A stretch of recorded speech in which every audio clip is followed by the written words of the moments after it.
It's Thanksgiving, and there are many things to be grateful for today. You know, God, the fact that Jesus died for my sins, the fact that I'm American, family, football. But you know what I'm most grateful for today? My fake teeth. You know, on the surface, when you hear that my stepdad knocked my teeth out with a gun, you might think, wow, that's traumatic and terrible. But it's actually so much worse. And at the end of the day, it actually became my biggest blessing. Now, at this point, I had called this man dad ever since I was 1 year old. He was the only dad that I can remember. He was also not a very good person, and my mother stayed with him. He cheated on her a lot, had a bunch of babies on her, and when it came to the mothers of his illegitimate children, he actually said, I'll never give none of them bitches no money. As a matter of fact, do y'all remember when Jacob Blake got shot in Kenosha, Wisconsin a little while ago by that police officer in his back like 7 or 9 times or whatever it was? And the Milwaukee Bucks protested a playoff game. Lil Wayne gave him a van. Kyle Rittenhouse unalived somebody during the Jacob Blake riots. Jacob Blake is my stepbrother. His father was that dude that was all them Black Lives Matter rally, eating all that shit up. But his son that got shot was one of the many children who he told the mother, I'll never give you no money, bitch.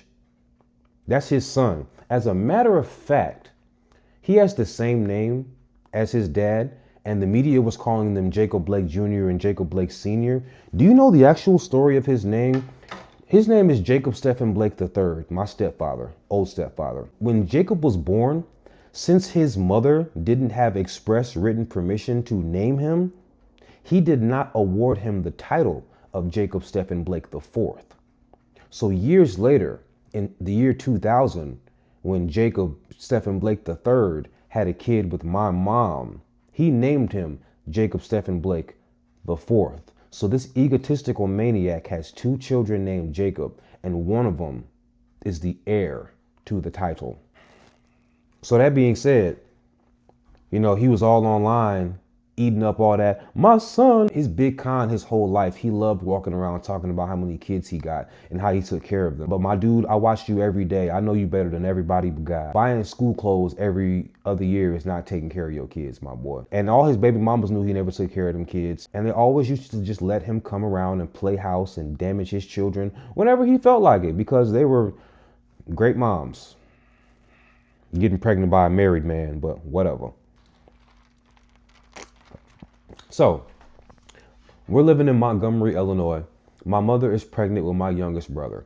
And this man bitched so much during that whole pregnancy that my mother didn't complain about nothing the whole pregnancy. Not the temperature of a room, not her feet hurting, not nothing. She just wanted to keep the peace because this bitch made ass man was going broke and he was taking it out on everybody, right? So, I was working for him and then he didn't pay me. I'm not going to tell you the whole long details of that, but long story short, I was working for him and he didn't pay me. I was out about $1,300. As a matter of fact, he didn't pay me and then he came home wearing my paycheck. I shit you not. How old was I? I was 20, 21, something like that. So I obviously need a job. I got two. I also got food stamps while I was waiting for, my paychecks to come in, obviously, because I had zero income. I got food stamps. The house was kind of hurting a little bit because the head of the household was a bitch ass dude. So I did what a family man does. He empties his food stamps in the crib. I bought groceries for the whole crib instead of just holding them for me. And now we get to the incident. So even though I'm owed $1,300 and I just put food stamps in the crib, I just put groceries all. So even though I'm owed $1,300 and I just emptied my food stamps into the crib, my mother has the audacity with her pregnant self to tell me that I have become a burden because I was 20 or 21 living there.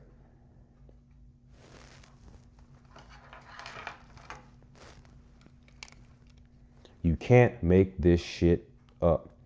So I raised my voice a little bit when I simply started listing the things in the refrigerator that I had just bought. But I quickly checked myself because I was talking to my mama. As raggedy as she is, that's my mama.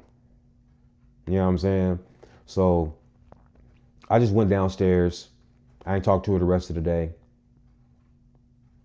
He comes home. I don't know what time it is when he comes home. 11:30, 12 o'clock, whatever time. I get woken up to a gun cocking in my face.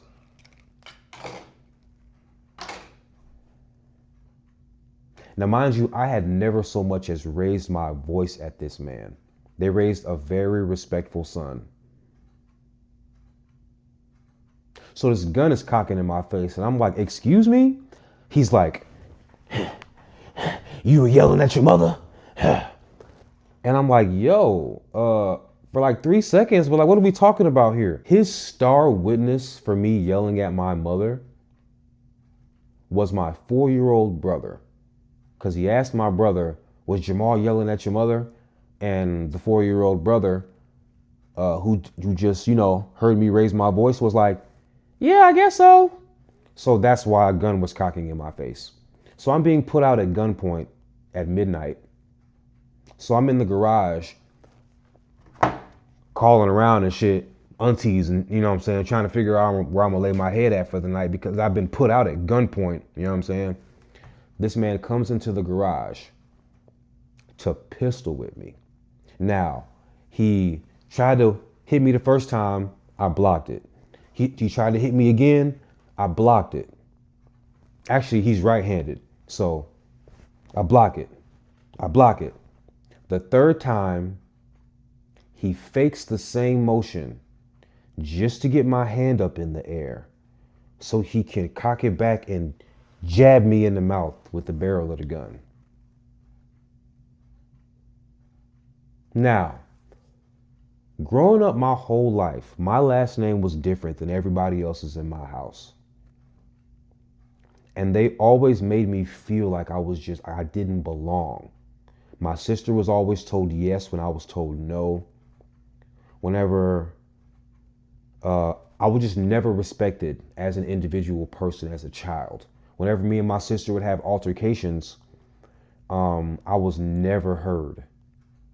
Even though she was the devil, I was just never heard.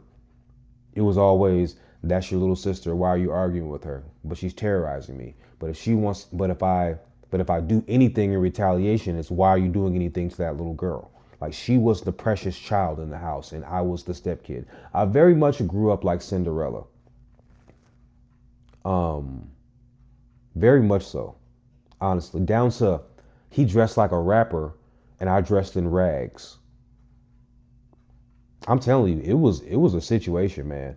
One of my best cousins, she said, I'm so glad you grew up to be who you are because you don't understand. You and your sister grew up in the same house, but y'all were raised in 2 completely different households and we hated it for you. And I was like, thank you. That's nice to hear. Thank you. So I always felt like everybody in my house were either extremely dismissive to my existence or they just flat out hated me. My mother came outside seeing my mouth bleeding, but this bitch done knocked my teeth out with a gun, unprovoked for no reason. To this day, that's the whole story. I wish I can tell you I did anything to provoke this madness, but exist. So my mama comes outside, sees my mouth bleeding, and she looks at me and tells me that I should just go. My sister comes outside and called me a bitch because I called the law. And the only reason I called the law is because I'm thinking about this dental bill. You already owe me $1,300 for work that I did for a month and you didn't pay me for. Why in God's name would I assume you're going to pay for my mouth? Now, why am I so grateful for these fake teeth? Remember how I told you my whole life I felt that these people hated me in my house? I remember when I was a boy, I was so cold on the piano. By the time I actually still have the, you know what? I don't have anything from my childhood. I don't even have any of my old wrestling stuff that I was so proud of because my mom is my mom. But I'm so blessed that I was always able to keep this over the years. My music teacher's name was Millie Fowler. She was the most beautiful. She was just a beautiful, beautiful soul.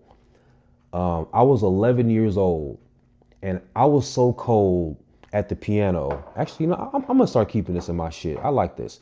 I was so cold at the piano when I was a kid, when I was 11, that for the recital I was playing The Entertainer, which is I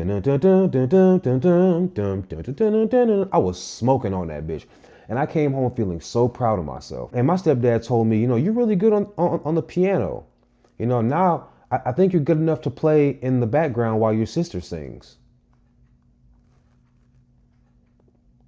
Overnight, I lost interest in the piano. And I couldn't figure out why for a long time. But of course I lost interest in the piano. The dopest thing that I was ever good at. You done told me I could be background to this little bitch. You know what I'm saying? Like, of course I lost interest in the piano overnight. I quit damn near immediately. And they didn't want to keep paying for the lessons. So they were like, all right, fine. You don't want to play anymore. We're not going to make you. Millie was heartbroken. And I'm so sorry, Miss Fowler. I don't know if she's still with us out in Winston-Salem, North Carolina, but I'm really sorry that happened, because I really did like playing the piano. And overnight I lost interest, and it made too much sense. So that was the energy that I had in my house towards me. I have a lot of stories like that, honestly, because that was my house. I grew up there. So when that happened, and my mama came outside telling me I should leave, and my sister called me a bitch because I called it the law. After I healed from the trauma and was reflecting like I do, I was like, that is exactly what I felt my whole life. And I just sighed the biggest sigh of relief, because I was like, I'm not crazy.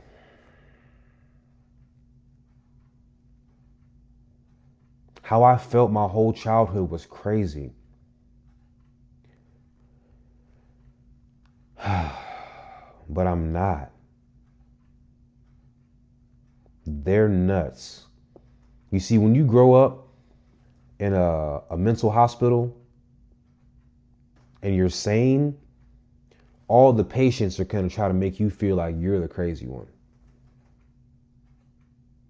When you grow up in a house where the head of the household says about his children, I'll never give none of them bitches no money, and the woman of the house condones it,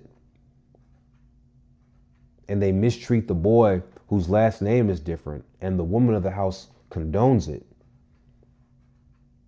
you have this feeling of just never being enough for anyone. More importantly, you learn how to survive on crumbs of affection, and you call that love. But then I grew up to realize that I deserve way more than crumbs of affection, and my family told me, no, you don't.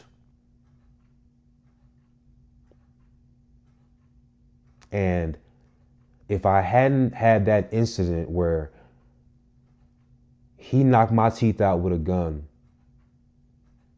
and my mom told me to leave, and my sister called me a bitch, I wouldn't be able to hold the line with my heart. More importantly, I learned that